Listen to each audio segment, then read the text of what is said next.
আরে 5 বছর পর স্মৃতি এখানে। হ্যাঁ হ্যাঁ যাও, দেখবো তুমি কত ভালো পাও। তোমার থেকে আমি 100 গুণ ভালো পাবো, তুমি দেখে নিও। যে প্রতিনিয়ত আমার আত্মসম্মানে আঘাত করে তার সাথে থাকার চাইতে আমার মেয়ের সাথে একা থাকা অনেক ভালো। ঠিক আছে যাও, দেখি কত ভালো থাকো। আজ 5 বছর পর স্মৃতি এখানে।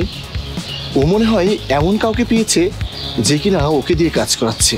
বসে বসে ওর কামাই খাওয়ার লোক পেয়েছে হয়তো একটা। যাই, ওর সাথে গিয়ে কথা বলি।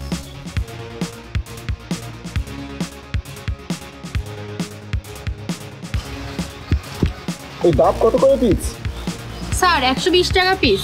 ডাবের তো অনেক দাম মনে হচ্ছে, আর দেখে তো মনে হচ্ছে শুকনা। না না স্যার, একটু বেশি রোদ পড়েছে তো এর জন্য শুকনা মনে হচ্ছে। কিন্তু আমার তো দেখে মনে হচ্ছে 2-3 দিনের পুরানো। না না স্যার, আমি নিজে সকালে যে এ রোড থেকে ডাব নিয়ে এসেছি, একদম টাটকা টাটকা।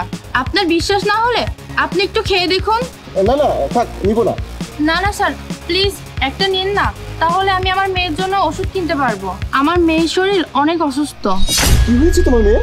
আজ 3 দিন ধরে আমার মেয়ের প্রচন্ড জ্বর, আর 2 দিন ধরে কোনো বেচা কিনা নেই, তাই ওকে ওষুধ কিনে দিতে পারিনি। আপনি যদি কয়েকটা কিনতেন তাহলে আজকে সন্ধ্যায় বাড়ি যাওয়ার সময় ওর জন্য ওষুধ নিয়ে যেতাম। ও আচ্ছা আচ্ছা, তাহলে কাজ করো, তুমি সবগুলো ডাব দিয়ে দাও আমাকে। কি সবগুলো? হ্যাঁ। আচ্ছা একটা কথা বলো তো, তোমার মেয়ে অসুস্থ, তাহলে তোমার হাজবেন্ড কি করছে? তোমার হাজবেন্ডেরই তো দায়িত্ব তোমার মেয়ের ওষুধ কিনে দেওয়া, তোমাকে কিছু টাকা পয়সা দেওয়া। হাজবেন্ড? সে তো 5 বছর আগেই ডিভোর্স দিয়ে চলে গেছে। এখানে টোটাল 10টা ডাব আছে, 120 টাকা করে বেচি। আমি আপনাকে 100 টাকা করে দিচ্ছি, তাহলে টোটাল 1000 টাকা হচ্ছে। না না, 100 টাকা করে লাগবে না, তুমি 120 টাকা করেই নিও।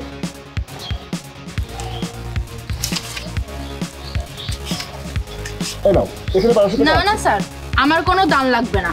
যাতে আমাকে ভিক্ষা করে না খেতে হয় এজন্য আমি রাস্তার পাশে দাঁড়িয়ে ডাব বিক্রি করি।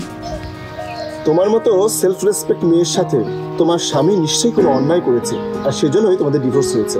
না না স্যার, আমার স্বামী অনেক ভালো ছিল, কিন্তু সময়টা খারাপ ছিল। তাহলে তো সময়টা এখন বদলাতে পারে। জাহিদ তুমি? হ্যাঁ আমি।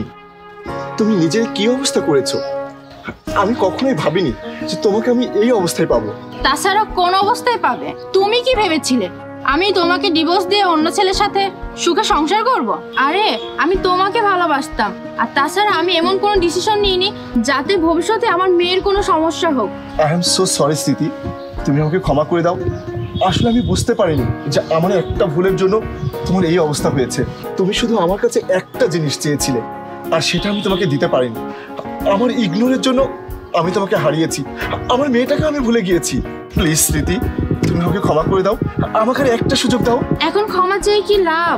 সবকিছু তো শেষ হয়ে গেছে। শেষ হয়ে গেলেও আবার নতুন করে শুরু করা যায়। কেন? তুমি কি এখনো বিয়ে করোনি? না, কারণ আমি তোমার মতো আর কাউকে পাইনি। যে মেয়েকে বিয়ের জন্য ঠিক করেছি তাকেই আমি তোমার সাথে কম্পেয়ার করেছি।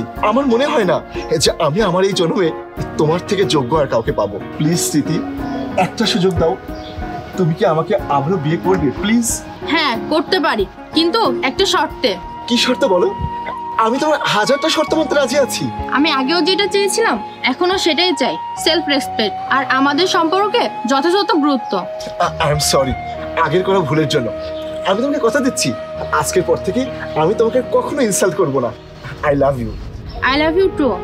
আমি আমার মেয়ের কাছে যেতে চাই, তুমি আমাকে আমার মেয়ের কাছে নিয়ে চলো। হ্যাঁ চলো।